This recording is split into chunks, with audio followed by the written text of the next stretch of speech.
그게 질입니까? 의원님, 그게 질입니까, 그럼? 잠깐만요. 매우 유감입니다. 국민의 대표답지 않게 질의하니까 그렇죠.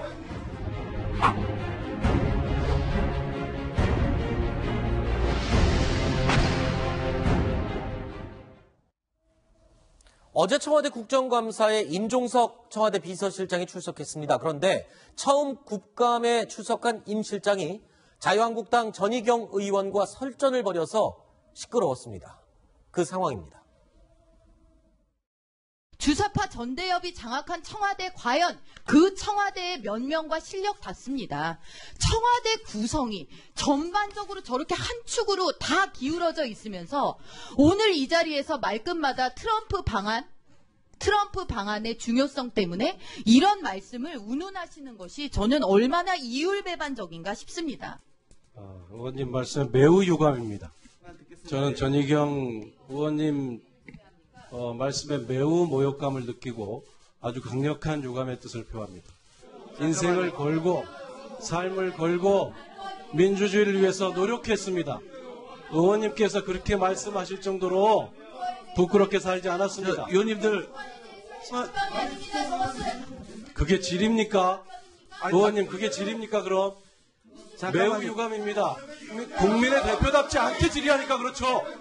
국민의 대표답지 않게 질의하니까 답변 드리는 겁니다.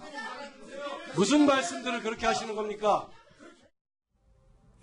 아마 임종석 실장이 현 정권 들어서 가장 큰 소리를 냈던 그 상황이 아닌가 싶습니다. 그러니까 현장에서 전대협, 주사파 이야기가 나오자마자 아주 예민하게 반응을 했습니다.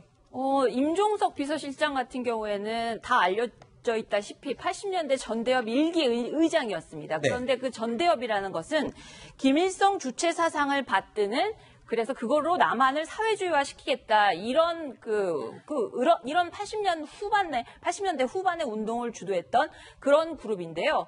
어쨌든 그런 80년대 후반의 전력을 문제 삼으면서 그 당시에 이제 주사파들이 강조했던 것이 반미, 반핵 이런 것이었는데 미국에 대한 반대, 핵도 없어져야 된다, 이런 얘기를 했었는데, 그 당시에 그런 전력들을 문제 삼으면서 지금 트럼프 핑계대면서 이것저것 다 대답을 잘 못하는데, 너가 옛날에 그런 전력을 가졌던 부분에 대해서 해명을 해봐라. 그런 식으로 다, 몰아붙였고요. 지금 임종석 비서실장 같은 경우에는 지금 그거는 당신의 주의 주장이지, 무슨 질문도 아닌 그런 질문을 하느냐. 이미 비서실장으로 임명이 됐는데, 그런 식으로 하면서 이제 부끄럽게 살지 않았다, 되받아치는 그런 장면이었습니다. 근데 전희경 의원이 저 자리에서만 끝낸 게 아니라 SNS에 또 글을 올려서 계속 논쟁을 이어가는 것 같습니다. 정곡을 찔리면 아픈 법이다. 진보적 민주주의 추종을 물었더니 부들부들 느닷없이 셀프 모욕감 타령을 했다. 이런 식으로 계속 논란을 이어가고 있습니다. 예, 주사파 전대협이 논란의 그 발단은 뭐냐면, 전희경 의원도 얘기했습니다만, 이게 청와대 안에 소위 말하는 총학생회장 출신들이 너무 많다.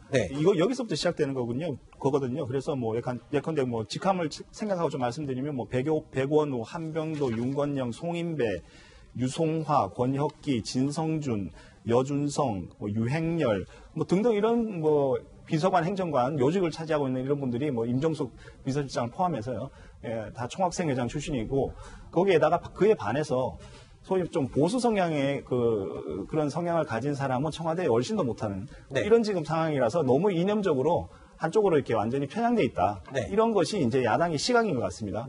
그래서 심재철 부의장 같은 경우도 저랑 이제 인터뷰할 때 문재인 대통령이 전대협 출신들에게 포획돼 있다. 이렇게 말을 하기도 했거든요.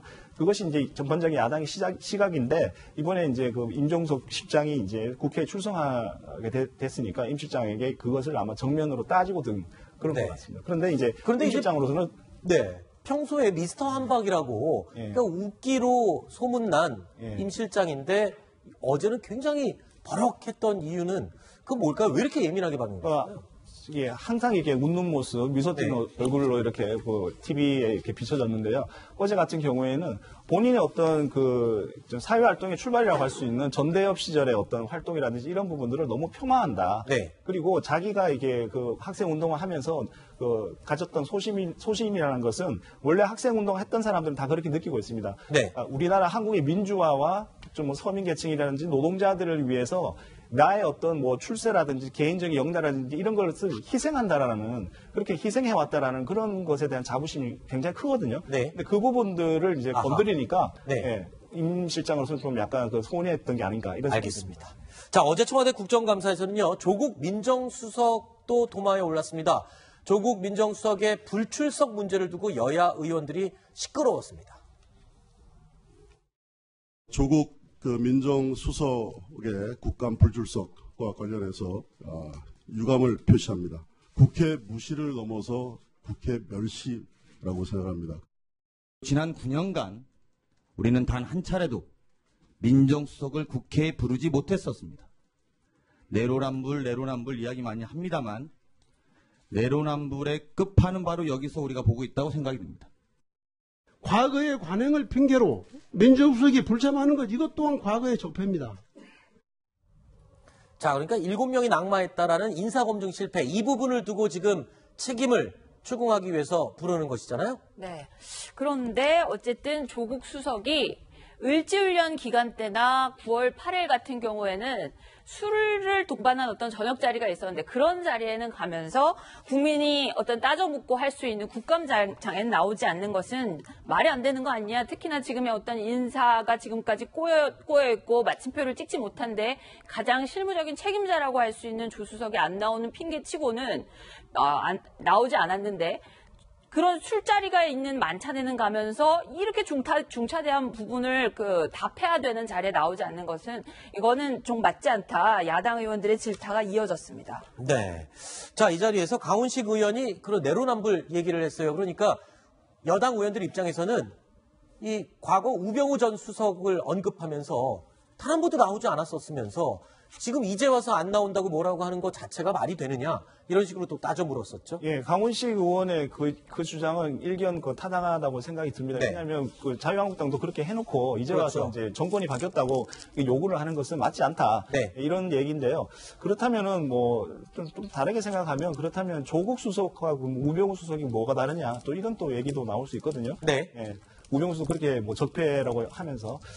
근데 안철수 후보가 대선 때 이런 얘기를 했었어요. 공약을 내면서 민정수석 없애겠다 이런 얘기를 했었습니다. 네. 어떤 측면을 보면 이 시대에서는 이렇게 민정수석이라는 자리 자체가 좀 약간 시대에 뒤떨어진 그런 부분이 있고요. 네. 그래서 지금 인사 문제라든지 이런 부분에서 너무나 큰 인사 실수가 있었다라고 주장을 하니까 네. 그 부분에서 아니면 아니다라고 조 수석이 국회에 나가서 국민의 대표 기관이니까 가서 설명을 하는 것도 필요하지 않나. 네.